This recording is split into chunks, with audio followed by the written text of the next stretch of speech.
Matric आरो higher सेकेन्डारियाव सेथि थाखोआव उथ्रिसारनाय फरायसाफोरखौ थुलुंगानि थांखिजों बिथांमोनखौ थुलुंगा होनो थांखिजों बरायनाय जे हाबाफारि लादों आरो बेवहाय बिथांमोना दख'रानि सिङाव मेट्रिकआव गासै 12 जन सा 12 सेथि थाखोआव उथ्रिसारनाय आरो सा 18 हायार सेकेन्डारियाव सेथि थाखोआव उथ्रिसारनाय फरायसा बिथांमोनखौ बरायदों आरो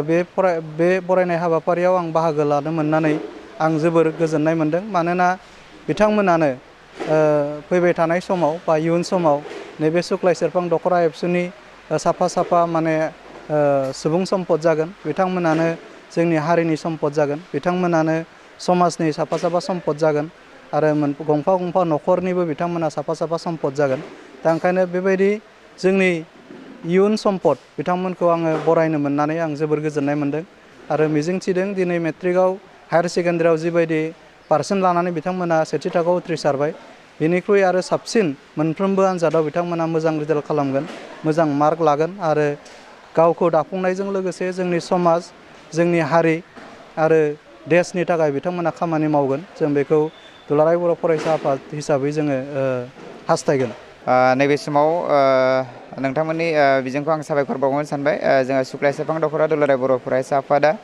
दिनै जुलाइ दाननि 20 खालार 2022 मायथाइनि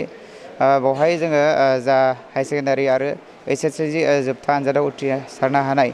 जा फरायसा बिथांमोन दङ जों बिथांमोनखौ माने बरायदों आरो मान बावदों जोंहा थांखिया बेनोदि फैबाय थानाय समफोराव जोंनि जिखिनि फरायफुबाय थानाय फरायसा बिथांमोना जाहाथे जोंनि जातिनि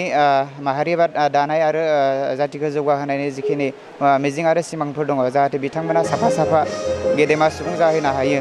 आरो जोंनि जातियाव माबा मोनसे बिहोमा होनाय बे थांखिजों जोङो दिनैनि जि फरायसाफोर बिथांमोनखौ थुलुंगाखांहोनाय हिसाबै जोङो मान बावदों आरो बरायदों बिथांमोनखौ।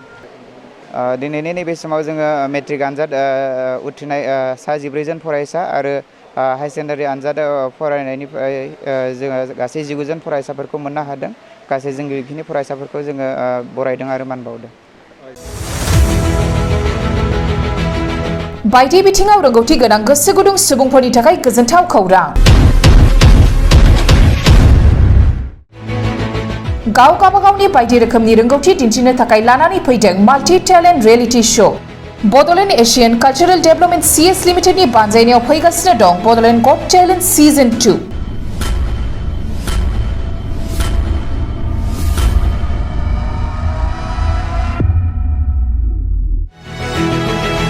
फैगौ 25 जुलाइनिफ्राय जागायनानै 21 आगस्तसिम रायजोनि दाब जायगाफोराव खुंजागोन बड'लेण्ड गट टेलेन्ट सिजन 2 नि अडिशन 25 जुलाइआव धेमाजि आरो बिश्वनाथ 27 जुलाइआव गलाघाट आरो कार्बि आंलं 4 आगस्टआव तामुलपुर 6 आगस्टआव सनितपुर आरो उदालगुरि 12 आगस्टआव बाक्सा 19 आगस्टआव चिरां आरो 21 आगस्टआव क'क्राझाराव बड'लेण्ड गट टेलेन्ट सिजन 2 नि अडिशना खुंजागोन जायफोर बड'लेण्ड गट टेलेन्ट सिजन 2 आव बाहागो लानानै गावगावनि बायदि रोखोमनि रोंगौथिखौ दिन्थिनो थाखाय बाहागो लानो गोसो बिथांमोनहा नैबे मबाइल नाम्बाराव फोनांजाब खालामनो हागोन मबाइल नाम्बार 8399890945 91011022339 आरो 95775733499 बादायनो थाखाय रेजिस्ट्रेशन खालामनाया सोलिगासिनो दं थाबैनो होखानाय मबाइल नाम्बाराव जगाजग खालामदो।